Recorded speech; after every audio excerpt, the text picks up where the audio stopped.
Paul Kistin, je suis responsable technique du bureau de contrôle ENCO. Je suis vice-président de la FPS et aujourd'hui, je suis président du comité d'organisation du 11e colloque national de la FPS 2023 qui a lieu en Guadeloupe et sur lequel je vais vous faire un petit débriefing, bilan de la semaine. On a eu plusieurs manifestations. La première, c'est un ciné-débat qui a eu lieu lundi à l'espace régional du Rézé. On a pu voir un film sur le risque tsunami. Puis après, des échanges, donc c'était grand public, des échanges avec des experts qui ont pu dialoguer avec le grand public et pouvoir nourrir le débat avec des questions, des réponses. Mardi, on a eu un village, le village de la culture, du risque et la résilience face aux risques majeurs. C'était au World Trade Center, c'était co-organisé avec la FPCNT.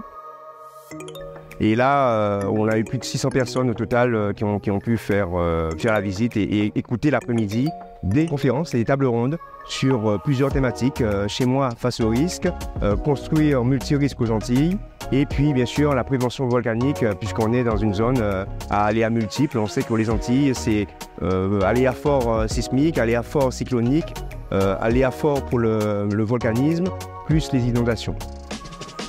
Et on a eu plus de 400 scolaires qui ont défilé dans le village pour faire des animations, voir des stands, discuter un petit peu avec les différentes entités locales qui étaient conviées à cette manifestation.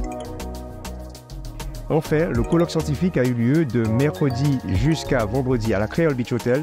Et là, on a pu cette fois-ci écouter des intervenants, des conférenciers en plénière, des scientifiques, des chercheurs, des techniciens, des ingénieurs qui ont présenté leurs avancées technologiques, les avancées de leurs travaux à différents congressistes. Donc on était plus de 200 inscrits à ce colloque pour pouvoir échanger. Enfin, le jeudi soir, on a eu le dîner de gala. Alors il faut savoir, c'est aussi le 40e anniversaire de la FPS.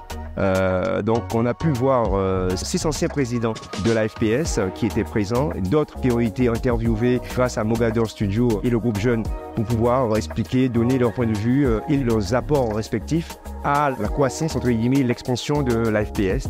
Donc j'ai eu l'honneur de présider ce dîner de gala et de présenter ces personnes. C'est un plaisir. Donc 200 convives, très bonne ambiance, beaucoup d'émotions.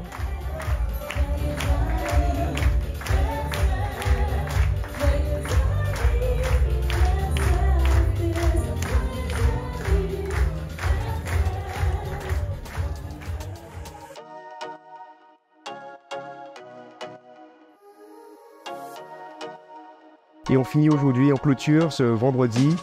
En tant qu'ENCO, j'ai pu faire 3 présentations dans les 3 jours. Et là, je suis heureux comme organisateur. En tout cas, je dis bonne chance au prochain colloque. Nous, on est satisfaits du travail fourni. Et tous les congressistes sont unanimes à dire que c'est une réussite. Le prochain, on ne sait pas encore où, mais de ce que j'ai compris, bon, la Guadeloupe a mis la barre un peu haut. Donc du coup, on va voir.